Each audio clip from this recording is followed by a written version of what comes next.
Chers internautes, ambote na bino sur Bojili Papu akola Nombolo TV na moment oyo totoni samile sengo mingi a représenter bino nouveau numéro lelo toyo popola ba pasteur wa ebele bazo sala musala ya mabe ba pasteur oyo bazo kusanga soni. C'est pourquoi lelo to yambeli bino ba homme de Dieu pour ba pesa ba point de vue na bango sur ba buzo bebele ba pasteur ya lelo. Vraiment bon l'émission tina souka pour la vérité belé zo bimalelo wa et ba pasteur ba sel ba buzo belé non soit na bolanda yango na nouveau numéro lelo. C'est pourquoi vous avez tout intérêt ya holande émission jusqu'au bout pour nous comprendre ni réellement ba pasteur ya kin ba pasteur Congo ba sali pe ni réellement ba homme de Dieu pe analyse auto ya lelo wa ba koloba. Donc continuez à vous abonner sur Mbolo TV pour avoir ramener la véritable ezali avoir ramener to popula ba otu nyoso ba do sala musala na mabe ya ba kenenzela mabe to donc ça bon nzela na Mbolo TV. Le nom na yambi prophète Marcus ya église sur ta parole écoutez bana nzambe bile ba ko se retrouver na enfer parce que lelo batu balingité to loba oyo eza ya kubatama l'autre ceux qui bolobi ndengwana ils a façon de critiquer beaucoup bebisa batu mususu beaucoup décourager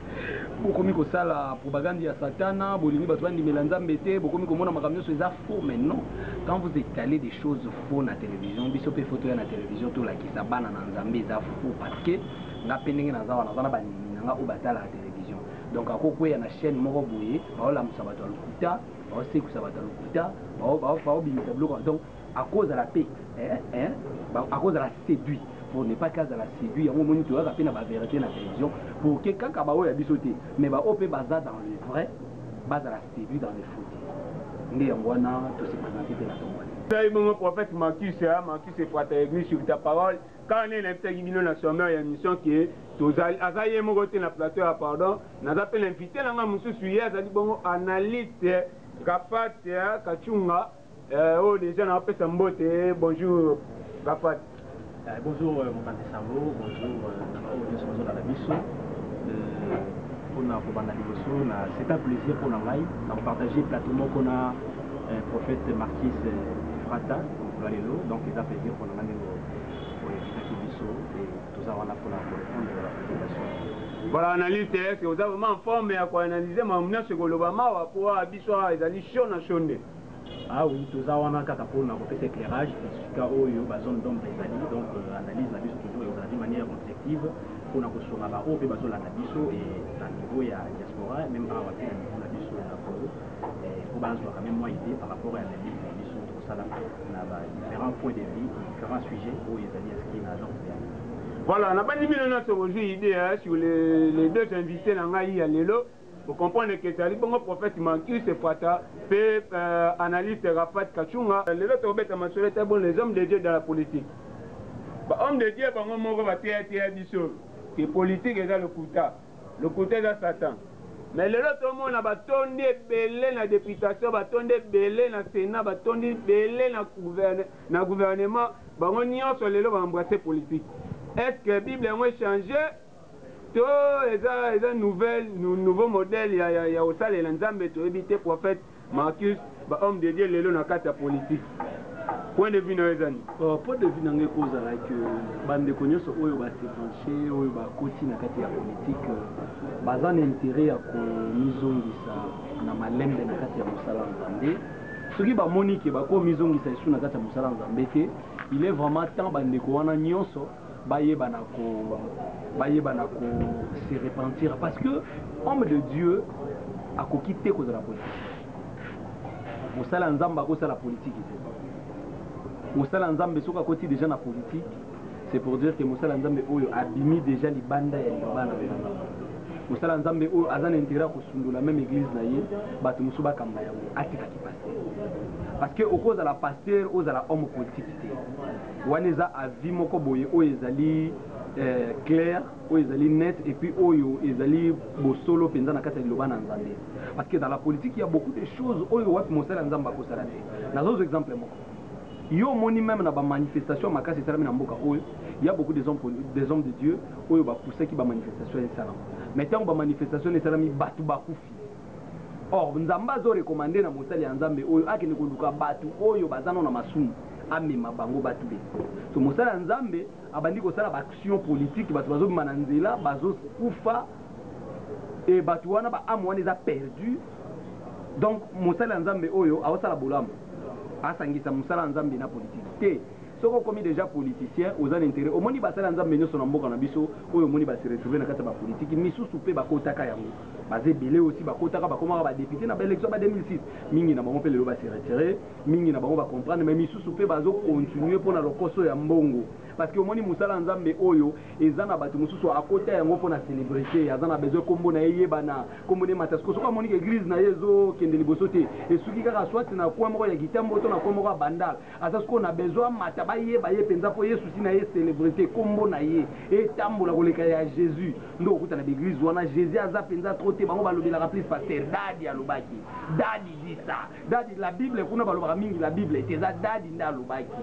bapaster oyo balukaka célébrité wana nde bango bamikoti facilement na politique mpona kolobaki david mpe na bible asalaki politique david azalaki sacrificateur. Voilà, yango wana nde elengi nazonga paster prophète macu ntango ozolobaki ntango ozopekisa bahomme de Dieu lelo bakota politiki te mais tandis que na bible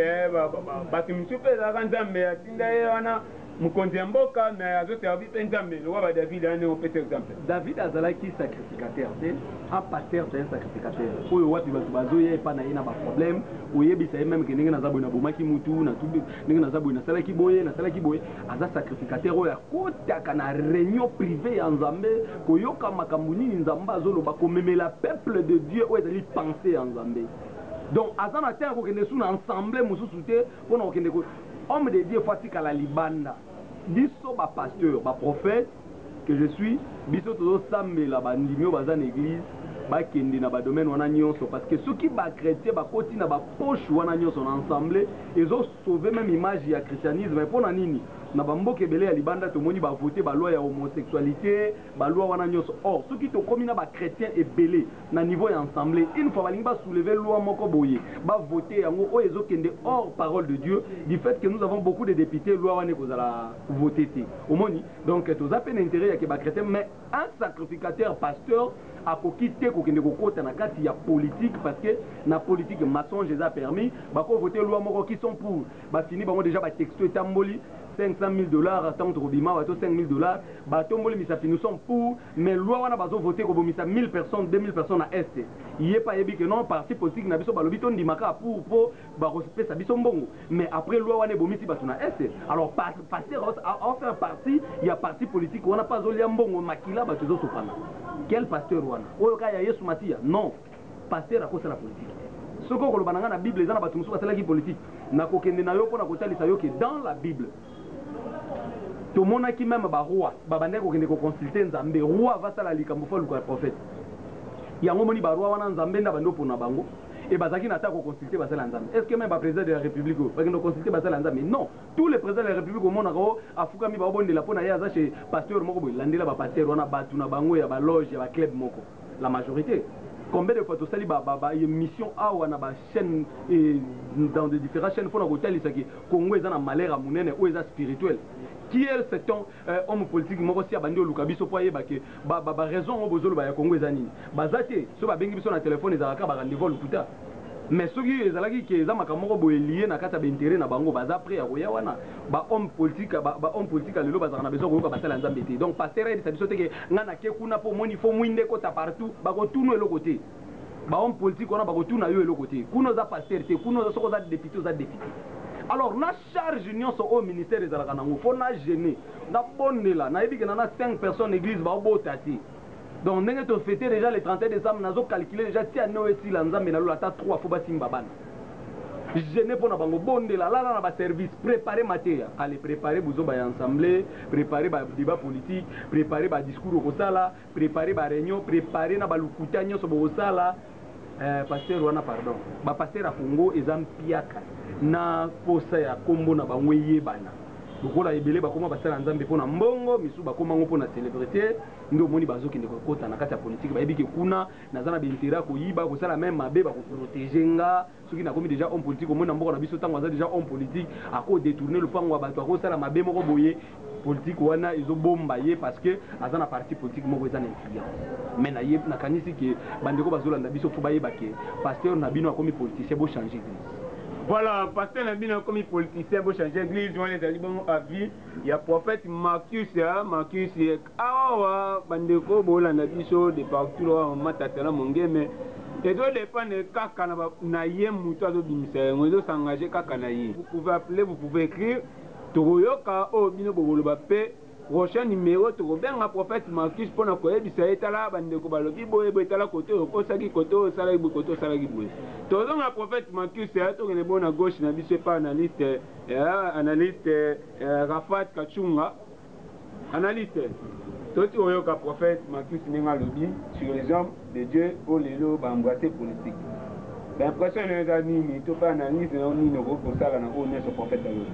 Ok, merci beaucoup. D'entrée de jeu, d'abord que l'église et l'industrie au wapi ya fabrikaka batu oyo société mobima et na posa. Je pense que ce qui église et fabriqué batu ya malamu ba koti na ba domaine nyonso ya vie société na biso ba problème auto zo rencontrer na mona kata société na kanisi que e cause la diminuer et pourquoi pas et qu'occupé ko disparaître. Ça veut dire quoi? Et puis politique en tant que domaine moko o ezali na kati ya ba domaine nyonso ya vie na biso na ya mokili et koki ko exclure exclusivement plutôt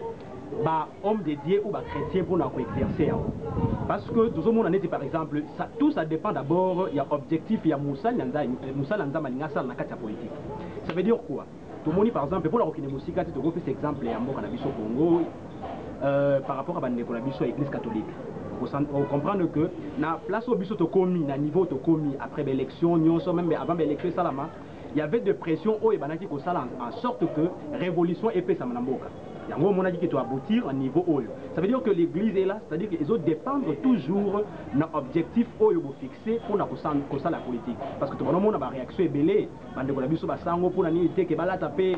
ballon la toge, na bango, ballon la zambala na bango, bakota na nani na assemblée, mais balaki ko ça la politique pour la révolution. La raison pour laquelle ngai nazo contredire mais na il nie justement fait sa point de vue que l'église et l'industrie oyo et fabrique kabatu ya malam aux sociétés dans la posa.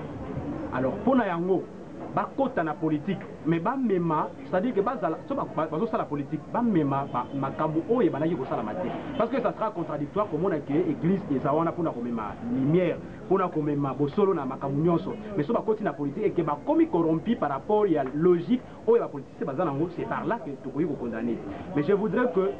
bakota parce que il y a beaucoup, il y a à boire et à manger dans la carte politique parce que ceux qui osent s'occuper de la politique c'est politique n'est pas s'occuper na yo et ceux qui s'occupent de la nation et kocha ba basali na nzambe pe na reste c'est-à-dire bango nyonso biso nyonso to subir la raison pour laquelle là où il y a ba instance il y a prise de décision nga nazo encourager nazo féliciter ba oyo pe bazo emboîter les pas pour la rencontre na kati en sorte que ceux qui tozo zelaka dans un niveau assez et qu'il y a une instance, il y a prise de décision, il n'y a pas de chrétiens, il n'y a pas des hommes dédiés. Je pense que même ma prière au Moussous Tokobalosala, et ben on va exaucer vraiment parce que Bissomoko, toujours la passivité, toujours le d'une manière active, mais toujours la passivité, nous allons toujours continuer à subir. Donc,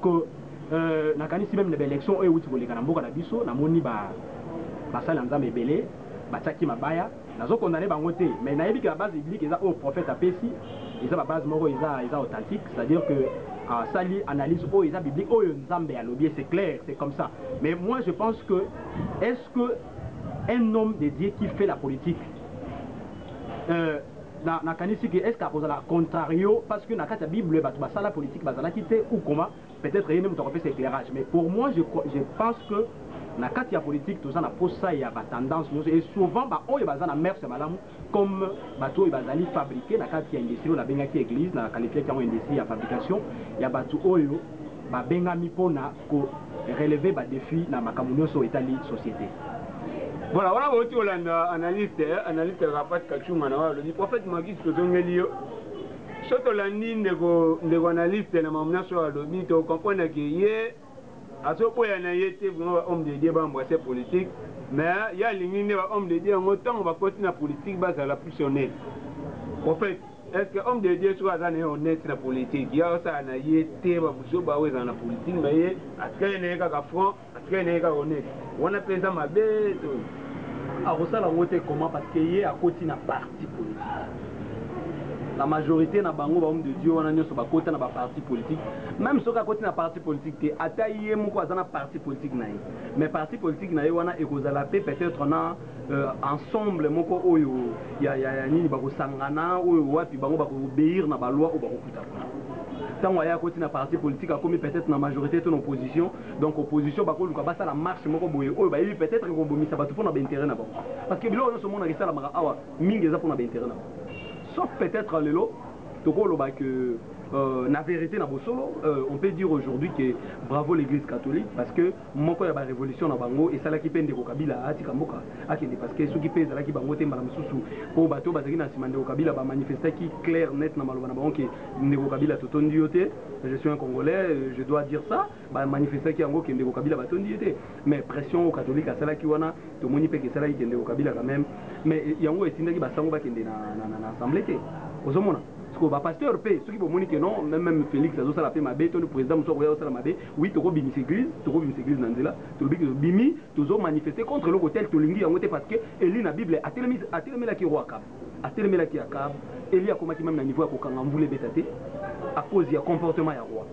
Et comment qui guerre entre Eli na Jézabel, la femme du roi Akab, pena roi Akab. Donc tu as l'État. Tokote mais la présidente de la République ceux qui ba komi ko sala makambo oyo ezotambola ma conformément ya oyo ezali bolamu ya mboka te pe oyo ezali contre la parole de Dieu parce que neti na mboka na biso Congo nation prophétique lokola oyo tokondimate un jour ba exception ki bazo voter loi ya homosexualité awa tokotele ma tokobima na nzela totelemi c'est produit que ndenge moko pe soki tomoni lelo mboka oyo bandi koteka mes héritage nzamba pesa biso ba pasteur tokosangana tobimisi ba fidèle na nzela totamboli pona ko manifester kotalisa bango ke basale loko moko mabe mais tokokende ko siéger na kati ya assemblée te kolanda mandenge ndeko rafata zoloba na koloba oui alobi malamu que église nde ezolakisa eza industrie ekobimisa bato ya babonne mœurs mais babonne mœurs wana biso tokoencourager bachrétien bakota kuna na politique bayeba bao bazali bafidèle kasi oyo akomi sacrificateur ye akoki te kokende kozala lisusu moto oyo wapi akofukamelaka bato akofukamelaka balwa molili ya ténèbre oyo eza wana mpona baintérêt personnel ya bango ya kozwaka mbongo bato bazokufa bango bafandi kuna bazofina bango bambongo bazozwa kanyaka na bango baza à l'aise bato bazokufa ye aza nanu yo homme de Dieu d'abord étant sacrificateur oza na charge oyo nzamba apesi yo ebele bakoloba na ngai bongo Daniel na Babylone ebongo Daniel na Babylone mais bakobosana te ke Daniel azalaki na baprincipe moko oyo atambolaki nango epa na Nzambe et puis azalaki lolenge ya basacrificateur oyo ya biso te kasi na ntina nango tokoya komona ke même ba homme politique yango les mêmes ba homme politique na ba pasteur oyo bazokota kuna atande ko rafata koloba ke fo bakota kuna na bosolo ezalaka te kuna soko koti kuna donc obéir na baloi oyo bakopesa yo bosolo na politique ezalaka te tokende musika te. Nous avons des pasteurs ngana yebisa ki oke ngana yaka na bémission na nga mpona koloba nde bosolo toza na bapasteur oyo nakobanda kotangela yo bakombo sikoyo nakotangela okombo bapasteur moko awa na nini na bandala na Kitambo na Monga Fula na kotangelo mosusu na nini na Yolo wana ba pasteur oyo basali déjà politique na mboka oyo bazalaki déjà na ba poste oyo wapi ndeko Kabila ba pasteur golepo mais ndeko Kabila pe apesi bango pe ba poste na mboka oyo bakambi basali loko moko malonga te vila Kinshasa yango etikali salite voilà prophète le pasteur tant azoko makuna akobéir na yeka na makambo bazulu bakuna akolia na yeba mbongo voter boya voter après ye abandi côté ya batu vina yo ko changer yo zo lingo changer via batu na ndenge nini yo mo zana no côté oyo yo si vie changer pour zo yiba mbongo ya l'état ozo voter ba loi lukuta siko côté ozo lingo ya obanda ondimisa batu ezana makambo susu yo kanisi lelo s'il faut tout na même président de la république ndeko Tshisekedi soka zana besoin yiba mboka oyo bien na pasi na yango il faut le kapso ba ombi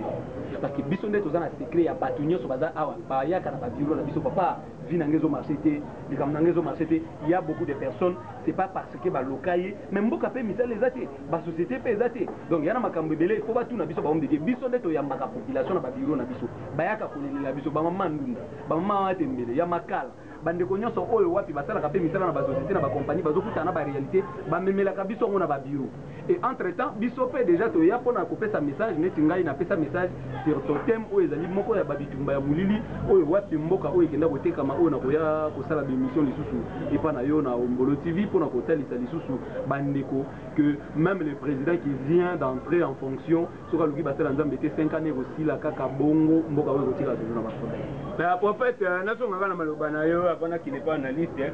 aussi kolobaki basacrificateur donc bapasteur obengi basacrificateur pardon oyi kokota na politique te mais bachrétien donc so tokompane eza bandimi na bino mais lelo prophète Marcus papa oyo alingaka koyiba te papa oyo alingaka kindoki te lelo mpa kolinga te mwana na ye asala kindoki mwana na akende koyiba mais ndenge bino moko ba homme de Dieu bozoboya politique mais bozotinda bandimi na bino bakende kosala politique napesi baraison pourquoi est-ce que nazo nakoti na maloba ndeko ya analyste mpona kolobaki biso tozoteya bana oyo ya biso soki okei na politique okoyiba te soki okei na politique okosala boye te nyonso bango bakosala yo okosala te parce que yo oza homme libre okei wana mosala na yo eza politique bosolo kotambusa yango lolenge oyo ezali dynamique koluka teke okota na bamafia bapesi yo poste koyiba mbongo ya leta te sala lokola ndeko kasavubu na ye moko oza mieux placé akosala yango te mosali ya nzambe sacrificateur akosala yango te parce que sacrificateur ye aza sacré ye akendaka na conseil na nzambe kozwa makambo elobami na conseil na nzambe komemela peuple aza na temps ya kosala makambo wana te aza na temps ya kokota lisusu na kati ya politiki te ye fo atikala sacrificateur parce que baloi sacrificature oyo wapi ezalaka na kati ya sacerdoce ekozala viole mpe kobebisa yango kolandisama makambo etambolaka na politike kasi bana na nzambe nazo koencourager le frère le sœur oyo bazolanda biso bajeune sœur bajeune frère oyo bozo koaspire kosala politique bozotanga boza parti na balibanda mboka bisika bozali kenga na kozonga kongo na postule je vous encourage tokopesa bino konto tokobondela mpona bino oye kutu na likisi yo même l'église bandimba moni yo tovote yo nanko nous avons besoin ke bana na nzambe bokota kuna po moko te tofandaka boye te bazovote loi moko mibali na mibali babanda kobalana na mboka oyo nation prophétique ntango bino boza kuna ebele majorité na assemblée bokovote loi wana te mpo na nini parce que toyebi ke liboso tozokenda wa satana déjà lokola kotisi occultisme na état laïki toza oyo baloge ekoti ebele lobi bato wana bakokota na baassemblée déjà baza na bauniversité baza partout yango wana nous avons intérêt ke bana na nzambe bakota na baposte nyonso eza clé ya mboka eza malamu mais pas les voilà bana nzambe bakota makambo yango mais pas les sacrificateurs wana ezali bongo liloba ya prophète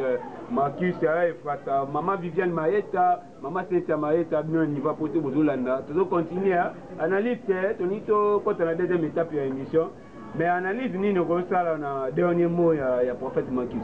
Oui nalingaki na réagir parce que le prophète Marcus a beaucoup de respect envers lui parce que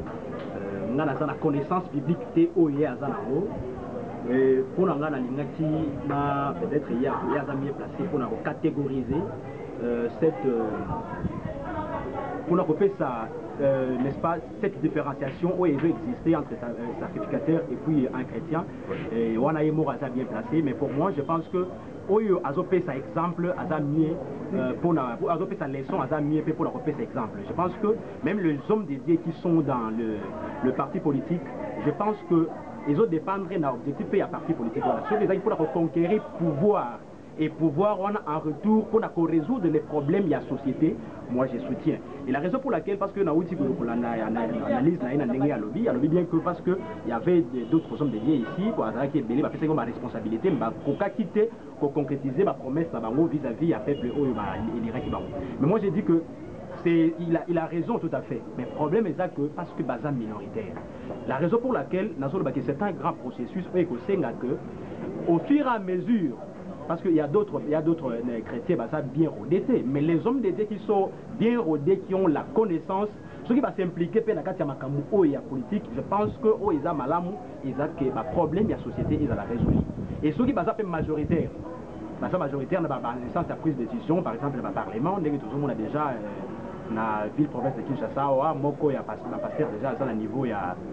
y a assemblée provinciale comme président et je pense que ils allaient déjà quelque chose à féliciter et je demande encore à d'autres pourquoi papa comme ministre mais bazalaka wana déjà basale le côté ba homme de Dieu wana yozotanga o bazu ba responsabilité lelo eza ba responsabilité liboso bazwate bazalaki déjà na ba responsabilité belé bandaka la mais basali pe le côté ba homme de Dieu wana bazalaki ba corrompu ya makasi ba homme de Dieu wana ba contribuer na destruction mboka o nani ko kabila La raison pour laquelle la qualifique, parce que même si il faut pas ça là, dans un regroupement où il faut ça là que donc ils sont différents, là un regroupement c'est-à-dire que cela n'empêche pas que les hommes dédiés pour le bâtiment ils sont basés dans un parti politique quelconque se conformer par rapport à marche et à parti politique mais si par parti et dans la politique ils peuvent aussi créer parce que naïvi qui n'a pas dans la partie il y a une dénomination il y a christianisme regroupement des chrétiens machin dans la maîtrise d'un côté mais ceux qui basent dans la coalition à Bongo que cette coalition c'est identité na bango ligne à conduite à bango c'est le christianisme parce que quand on parle du christianisme c'est l'honnêteté c'est la vérité c'est la responsabilité ceux qui basent dans la coalition et qu'ils sont nombreux ils peuvent également influencer mais quand ils sont minoritaires je ne dis pas je ne les soutiens pas ces anti-valeurs on a peut-être qui se disent qui se sont dans Bazali Basali mais au bazo se conformer dans la exigence pour ils vont nazo soutenir mais nazo parce que au fur et à mesure que ceux qui basent épelés bino par exemple na connaissance yo za ngombe na makambo na makambo ya politique et na ndenge ya société ceux qui paient aux gens la carte je pense que beaucoup des problèmes de la société seront résolus ceux qui vont mener pierre na bino botier la carte ya makambo itali voilà analyste na mamuna sur lobia wa lelo yo politique le bama qui va Satan lelo to yebi que lumière na ténèbres simbakati ba chrétien on nous autant kombo na homme de Dieu na ba côté na politique wana baza côté lumière baza côté nzambe ba wana misusu balingaka balogement misusu wana ba pratique satanique wana ba waza côté Satan est-ce que lelo harmonie vraiment ko zala kibana batu ya Satan na ba o bazo nimela nzambe bazo nimela Yesu ba dans la place moko oui na linaki na non parce que nayebi que lumière na polé na molili n'est-ce pas et qu'on jamais ko ensemble mais ceux qui Molili est allié et que Paul est je sais que Molili disparaîtra. Donc négociation est dans la radio. Ça veut dire que ceux qui bassin dans le bango bazali lokola ba lumière ya mokili oyo et que ba côté la carte politique ba ko dominer et ba ko zala wana pour na ko pesa Paul et to comme on a clair je suis na ko donc na zo tient à défi oyo ko ko contenir un jour ceux qui na carte pays na biso to commune ne fisque donc comme une fisc na 25% ou 30% il y a ça dans la carte politique na mboko na biso je pense que beaucoup de problèmes au biso tozo rencontrer nango et cause la biso sauter parce que ba ona mususu wana bazana ba o lobia wa bazana ba loge bazana ba makambo ebele parce que bazana ligne de conduite na bango peut-être le malheur il y a peuple pour Nabango, ils ont dit bonheur. Mais pour les enfants de Dieu, pour les pasteurs, les sacrificateurs, ils sont différents. Pour eux, il faut le bonheur, il faut le bien-être. Ceux qui vont commis dans l'instance, je pense qu'ils apporteront la lumière. Oui, que ça, que vous ténèbres, autres, oui, malheur, toujours rencontré actuellement dans le pays, et qu'on disparaître. Donc, je pense qu'ils sont là pour amener cette lumière-là. Non seulement dans ma communauté d'église, même dans ma communauté politique. Et ceux qui politiques, ils ont éclairé. Je pense que le problème est bien la société et qu'on a résolu. Voilà, prophète Banki, c'est le dernier mot pour la deuxième étape de l'émission. Avant, la deuxième étape, nous avons par rapport à Yaoundé. Et cause à la caca malamité, même si bah commis 25%. D'abord, bah chrétien, bah l'équipe bah religion, nous sommes ébélés parce que c'est un mot en abisso. Et puis il faut bah que il y a d'autres choses où on a bah avisali plus spirituel par rapport à où ils ont ça la makatikati mboka kolanzama même ba comportement mususu ko ezana kati ya mboka ola komona ba makambulu kola ba ujana komona ba makambulu kola ba kuluna sont des choses où ils ont responsabilité ba sala nzambe mais ba sala nzambe belé wana bazozo tant ko conscientiser jeunesse te kuna makambwana beaucoup lila ka ba ujana ba à part l'état ba sala nzambe bazana responsabilité ya makati ya kozwa même ujana wana ko te ngolo kola thème kotali sabana na nzambe ba fidèle ba jeune sœur ba jeune fille ba fille o bazana kati ya l'église na biso comment est-ce que bako se comporter ko éviter mon pépé wana et même ma jeunesse na perdition ba sala nzambe bazana responsabilité ya makati papa na ngai bako kende kuna de deux le lo pasteur a misali mutu ya PPRD to mutu ya MS abandi côté ya ndenge to mona ba pasteur lelo o ba misali ba politicien bazozwa courage ya bazozwa 30 minutes na chair na ye ate ya ni mamba politique azana ya l'aise. Quand on vole comme ça, on prend comme ça. Quand on fait ça, on a voté ça parce que là-bas, on a évité les fumeurs de chambre. Oh, papa, t'es habillé sur parole de Dieu. Soit l'inima manda mette tika. Soit mutu tient l'église tika la politicien. Ba maté commis, il y a magam na bango assemblée wana. Soit tali bango na assemblée ba ona la pongi. Soit tali ka assemblée wana na RTNC. Ba bandi ngo ka siko, ba bandi déjà ko la pongi. Na ba pasteur wana, ba la pongi na assemblée. Bon, il y a une église, on dit côté à Makambuya politique dans cette église. Mais ça, c'est. J'ai dit, on a pensa, Dina a violé. Photoloba. T'es abisso parole de Dieu, t'es abisso sanctification, t'es abisso koya Yesu Masia, t'es abisso délivrance. T'es abisso Makambelegine assemblée, vous voyez le macroéconomique dans notre pays, on dirait yosa mon centre. Non, nous avons besoin que l'église est à l'église.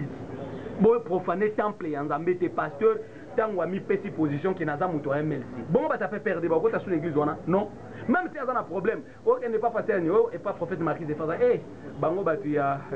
IDPS, bisoté pardon. Au moment, pasteur a pété déjà tendance pasteur fois de le milieu du village. Parce que ngana koyamba na bo cultiste na ba nani ba na bo kotanga ba kombo wana pour l'état pesa ba déjà mikanda bato wana nyoso soka komi na besoin de Jésus Christ na koyamba bango ba ndumba ba ta tendance nyonso ba parti politique ngande na zabo ataka gama bengi na Rwanda na okende na bondeli po na ye ata rebelle moko azo sala soki ba mai mai azo bomba tuna Kivu soki na est kuna za na besoin prophète Marquis ya na kokende ti kuna place azo sala guerre oboma ba ndeko na ba kongole na bondeli po na ye après na tali ces paroles qui regarde ce que tu fais et ça m'a bien mais so na komi dans tendance moko boy bato wana bakolukanga souté. Voilà, homme de Dieu pas dans le milieu du village, on les a bon point de vue. Il y a prophète Marcus et Fata, on est là, tu es fait que nous banélia qui poupola magamunya so ya mabea vraiment net côté le mêlé on pour ce que ba fanatique la vérité ba ennemi à l'hôpital. Donc vous comprenez les amis, première étape il y a émission Lelo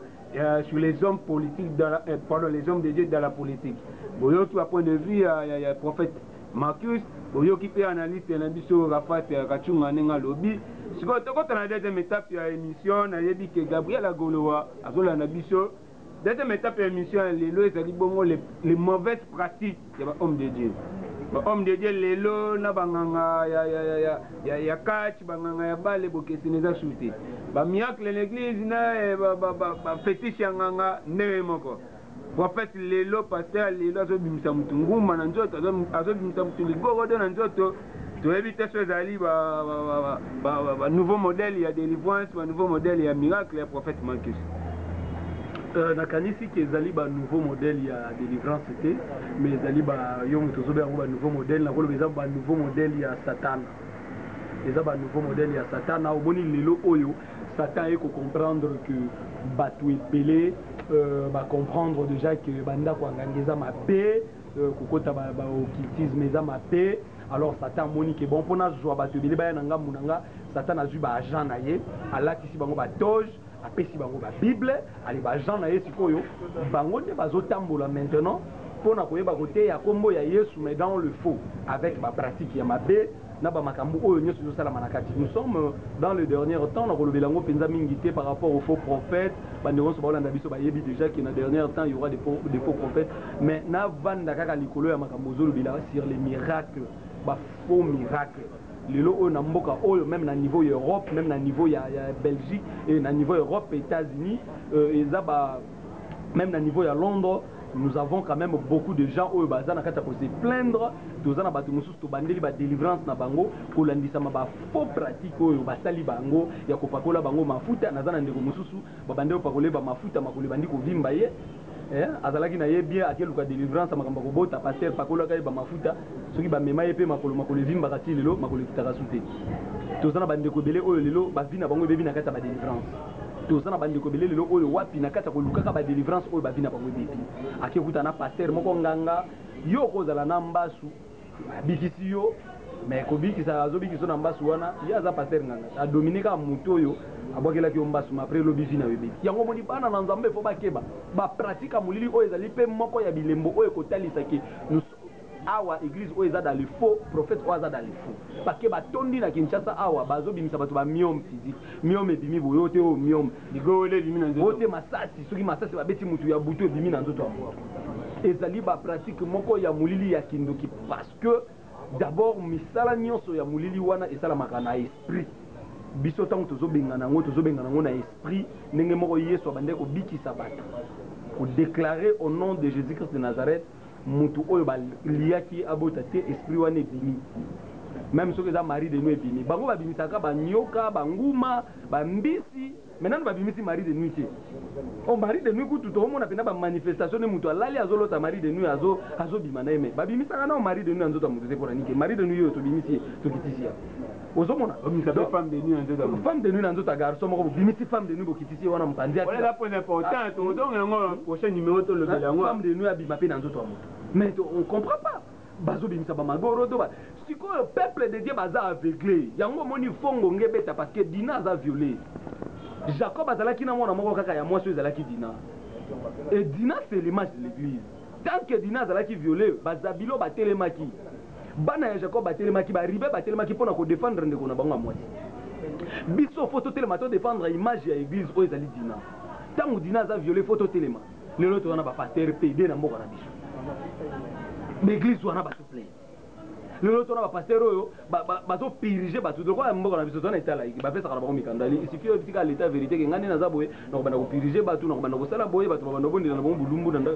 batu bakei siko un danger qui guette l'église des ake tango ba miracle lukuta wana zo sala manakata ba télévision bandimi na biso pe batalaka bazala ba télévision na kuna bango fekisa bango te tanga tali miracle moko mabezo salama akokende pe mbala moko kuna akekota enfer parce que le loba ndimi bele ba olanda ngana yo balubaka bon ngana akendele na ngai pasteur te ngana okendele nzambe mais tango okendele nzambe alliance wana église ocha makoloze église ya pasteur wana tango de jozo bondela nzambe ya pasteur Marquis il faut dans la sûr que pasteur Marquis abondela nzamba so soki azalanga ngana ye directement quand tu dis nzambe ya pasteur tel ozo ngana lati oui alati yo ba esprit wana lati yango moni lelo même na niveau Europe bakomi na ba système ya mulili ya kindoki ko lataka bato rouge bakilte mususu vert bakosa bangote omoni na kilte rouge wana eza pona makila ya Jésus papa o eza mois d'avril tokoyana be mission même sur Pâques parce que awa l'église ne se ko fêter Pâques fona yana mission na ba sabon que Pâques o ba chrétien ba fêtaka wana biso ba chrétien to ko fêter ngote avec des versets bibliques pour nous prouver to ko lobela ngo parce que photo tika na Pâques ngo ba fêter ngo non faut ba préparer ngo mikolo ba pasteur nyonso yo ba préparer Pâques wana biso to ko fêter ngote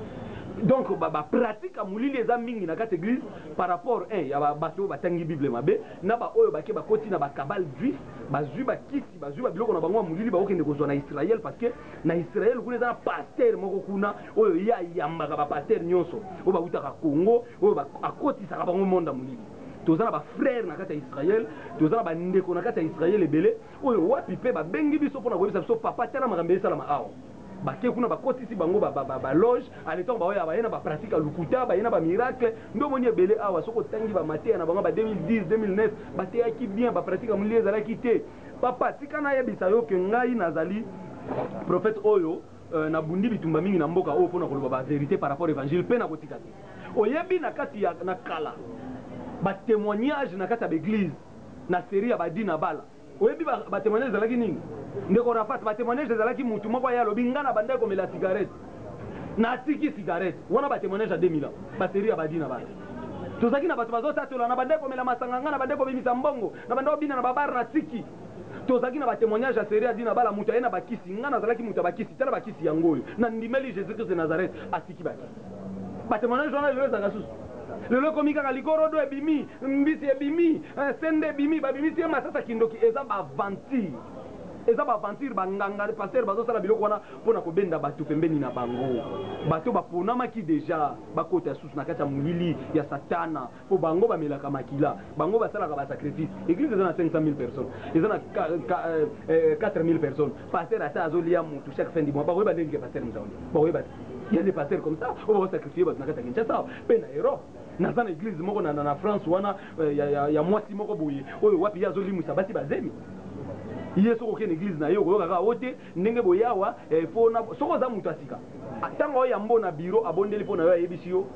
nazomona bitumba famille no eza makambo na oloboli ndeko moko asa sur place akimi na église wana mutu abengi ngai ayebisi ngai ayebisi yo no ntango akokota na biro na ye asakola likolo no ayebisa o ndenge oza boye namoni famille no babeti yo masasa kindoki na mutu mais nzambe alobi abikisi yo déjà yo ndimi wi omoi ntango okende wana 4 jours après mutu ebandi obeta yo mutu olobi mais prophétesse wana ayebisa nga babe seke babeti nga masasa obengi prophétesse nazawa mutu nayebisaki yo famille no bakobeti yo masasa nzokande ye moko mutu abeti yo yango ntango ozonga kuna epane abondeli mpo na yo atyo maboko abondeli mpo na yo alongoli eloko na ye atiaki 2 jours après obiki prophétesse soit dans nguya yo po pandisa ngozu su masa na yo to ke ne prophétesse wana da ana France nana ndeko mo babenga ko ngai babenga kana bangonga ba ebisanga mo ba pasteur no so o bo sa mulili wana na rappeler bino émission bandimi na bino nyonso babenga na oyana be émission bimisa na ba kombo na bino nyonso na tanga na be église na bino na ba adresse na mo bisikeza ne fils ke bana na nzambe ba ko ya susu na ba biloko wana ti parce que Dina a violé biso photo défendre voilà Dina a violé pour défendre kaka ndenge pe ka biso na presse tout défendre kaka Dina a violé ba chroniqueur le puta ba ko bebisa presse en ligne yango moni biso pe ba bilanga maloba to ko kanga mnoko te photo bele la Dina a violé so Marvelous c'est dit ka bongo mo boss depuis Canada bo Hollanda tozongi bongo pa analyste Kachunga analyste na mamna so prophète lobby mais analyste na mutu na ozongi là pardon lelo yo kana mauvaise pratique au trouver ta masolo et ba pasteur ne ba do sala ba miracle ko mutu ngando ko mutu nguma so tozongi na kala yesu kuta zo la musede maganga kala sa so et de malamu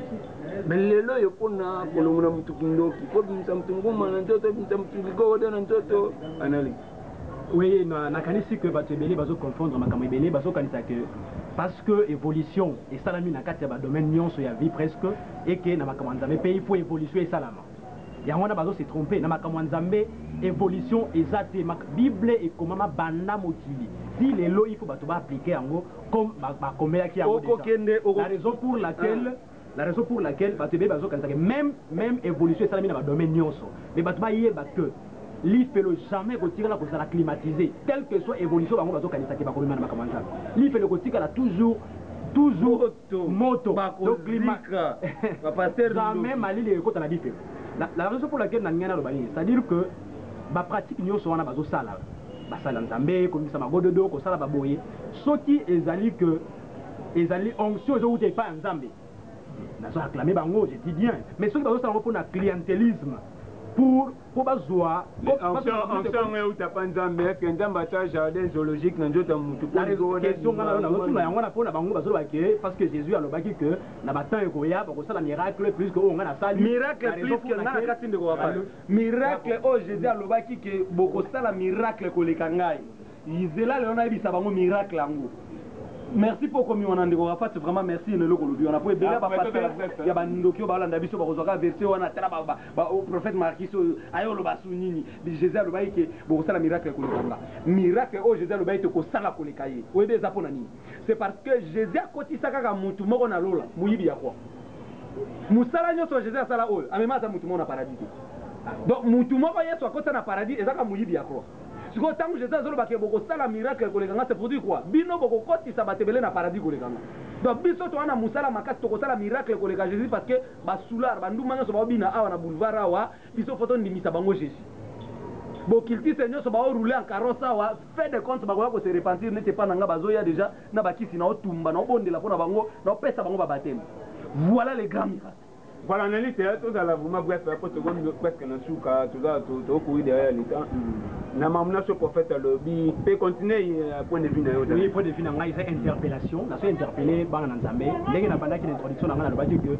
peu importe évolution ya mokili, peu importe évolution ya technologie, il fait le côté qu'il a toujours moto, jamais il fait le comment climatiser. C'est-à-dire quoi? C'est-à-dire que bakotate na clientélisme parce que bato ba pasteur bazini pour se faire de l'argent, il faut que ça ba biloko est extraordinaire. Alors pour na bango extraordinaire parce que balinga ba se baser heureusement que Moussa Nanza m'a fait éclairage na o Italie miracle o Jésus alobaki que na après ngai ba tebele ba kosala ngo. Alors il y a des confusions. Na kanisi que parole ya prophète et ko éclairer et puis ko fait ça fait ba Nanza mingi bazolanda biso na ngonga oyo un peu d'éclairage na o na po ke base la lisusu na déviation. C'est-à-dire que na so interpeller bango nyonso na bazobimisa ba magododo bazobimisa ba nani bazo sala nani na uta ko bango ke soki eza na gloire nzambe heureusement que contradiction et pesi kuna na éclairage au prophète apesi soki eza na gloire nzambe nazo pesa nazo betela bango maboko mais si c'est pour que bango bazwaka kababe na bazwa biloko eza matériel bazwa mbongo pona ko prouver na exemple au prophète auto ko pesa wa muto aye abwa kilo malade ye moko a guérir yo ndenge banganga ndo to yeba nganga basala bongo soki aza na posa ke ba jour mpiaka eza makasi na zwi eloko wana na koti jelo na nzoto lava pasteur sikotango ekoti na nzoto na yo en ce moment là okoluka aye parce que ayebisa ki yo déjà alors à ce moment là tout ça wapi que les enfants de Dieu ba comme à la mesure il y a discerner discernement ce n'est que le Saint-Esprit ce n'est que les saintes personnes qui peuvent discerner malamu pour qu'on distinguer oyo eza malamu oyo eza mabe auprès de quel prophète oyo nakoki kokende auprès de quel homme de Dieu oyo nakoki koavouer makambo na ngai mpona zwa lobiko et puis oyo ezowuta epa nzambe eza lobiko te parce que abwakeli ngai alongoli yango lisusu donc c'est analyse nakoki kosala par rapport à wana eza oyo nalobi.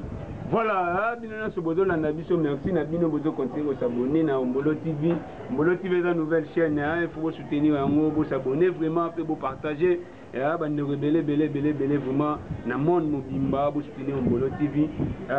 Prophète Marcus ya to comme presque na suka. Un dernier mot na mamna sotolobi lelo. Na zo la dernière mot directement